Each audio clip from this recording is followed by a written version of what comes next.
Well, today I want to begin with just one simple question. Have you ever made or wanted to make a deal with God? Well, have you? Let me say it again just to make sure that you're all on the same page. Have you ever made or wanted to make a deal with God? Brothers and sisters, I bet I know your answer. The answer is yes! Yes, I have 1,000 times yes. You see, we humans, we like to deal with God. Don't look so shocked. You know what I mean. Dear God, please, please let it not be cancer. If it isn't cancer, then I promise that I'm going to start going back to church. I'm going to stop smoking. I'm going to write a generous check to my charity. You know what I mean. Dear God, let me get through this final exam. I promise if you do, I will buckle down and I will study harder next semester and I won't get myself into this kind of condition again. You know what I mean.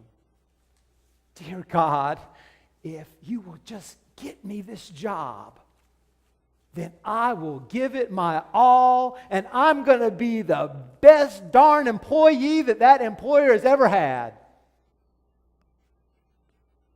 Or, dear God, if the pregnancy test comes back negative, I promise to use birth control and be much more responsible with my sexuality next time.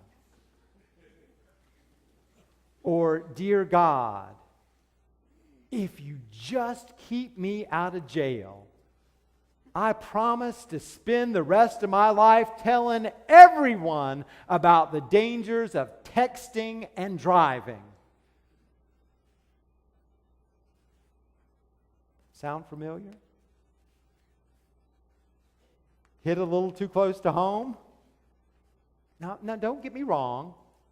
It's right that you and I pour out our hearts in prayer to God. It is good to lay our hopes and fears at the feet of the Eternal. But in both my personal and in my pastoral experience, we often want to do deals with heaven in our prayers. You do this, God, and I'll do that. And so when we hear the Old Testament lesson for this morning from Deuteronomy, our ears perk up. Picture the scene. It is right out of the television show, Let's Make a Deal. Depending on your age, you can picture Moses as either Wayne Brady or Monty Hall. And he's standing before the people of Israel, who are all dressed up in their funny-looking biblical outfits. And Moses is presenting God's people with a deal. He's saying to God's people, I've got a deal for you. Behind door number 1, if you obey the commandments of the Lord, then you shall live and become numerous, and the Lord your God will bless you. Or you can choose door number 2. If you turn your hearts away from God and do not do the commandments that God has commanded you, then you shall perish and not live long. Choose door number 1 or door number 2. Let's make a deal. Well, Deuteronomy means second law. The book presents itself as a long speech made by Moses after Israel has escaped slavery in Egypt, but before they have entered the promised land. The book was actually assembled centuries later during a time of dramatic reform. God's people, Israel, had slipped into idolatry. Injustice, corruption, and economic oppression were rampant. The rich were getting richer and the poor were getting poorer and more numerous, and it sounds awkwardly familiar to us, doesn't it? So the book of Deuteronomy came into being as an invitation to repentance, a call to return to faithful living, a cry to act out God's ways and God's values in the world, to build a just and human society with concern for the poor, the outcast, the widow, the orphan, the stranger in the land. Deuteronomy is an invitation to again be faithful to the covenant that God made with Israel when Moses came down from Sinai with the Ten Commandments in hand. This covenant, this agreement, this deal was simple enough. God says, I will be your God. And that's the divine end of the deal. And you keep these commandments. And that's the human end of the arrangement. But now, what is not clear is whether this covenant is precisely conditional. Here's what I mean. Despite the if-then language of the passage, it is not clear that if Israel were to break the covenant by not keeping God's laws and commandments, that God then would break God's end of the deal and give up on them.